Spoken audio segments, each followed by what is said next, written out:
Major poststructuralist observations of Jacques Derrida. Marx. 10–12. Answer.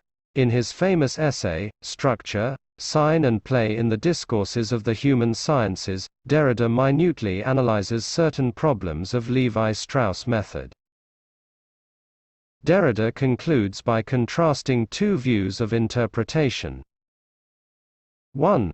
One is retrospective, which tends to reconstruct an original meaning or truth.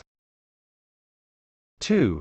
One is a prospective, which explicitly welcomes the indeterminacy of meaning. Unlike Ferdinand de Saussure, who looked at the structure as linear, Derrida insists that all structures have a center. The center, while holding the whole structure together, limits the movements of the constituting elements in the structure. Derrida calls this movement the play. Derrida signifies that the center is the cause and the ultimate referent for everything within the system.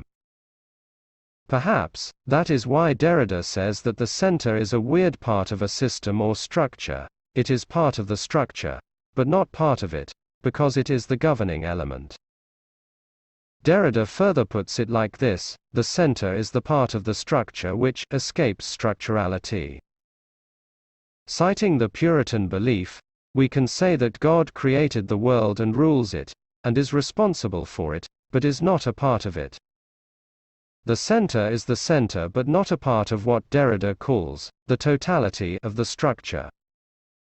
In Derrida's words, the idea of a centered structure is contradictorily coherent.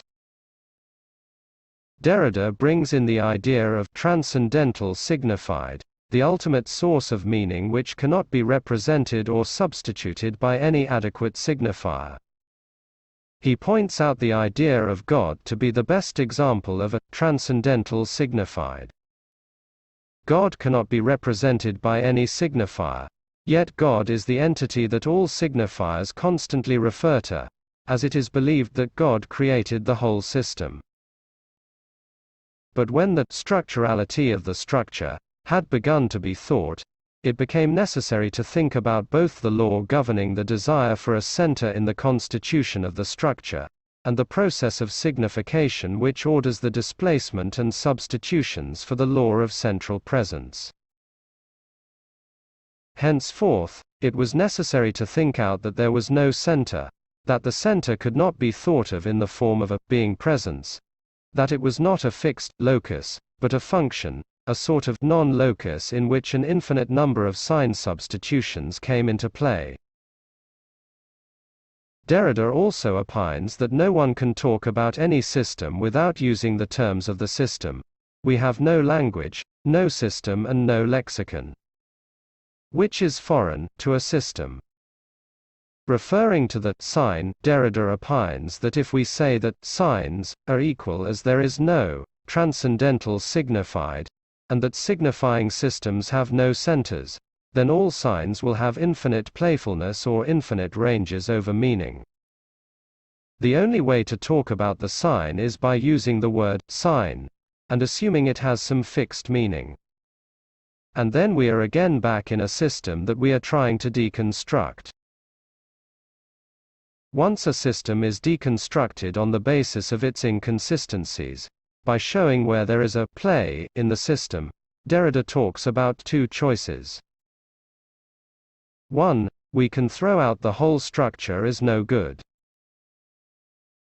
2. We can keep using the same structure but at the same time recognizing that it is flawed. Referring to the idea of play, Derrida writes that play is the disruptions of presence. The presence of the element is always the signifying and substitutive reference inscribed in a system of differences and the movement of a chain. Play is always a play of absence and presence, but if it is to be thought radically, play must be conceived of before the alternative of presence and absence.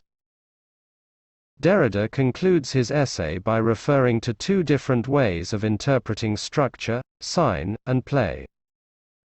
One seeks to decipher, dreams of deciphering, a truth or an origin which escapes play, and the order of the sign, and which lives the necessity of interpretation.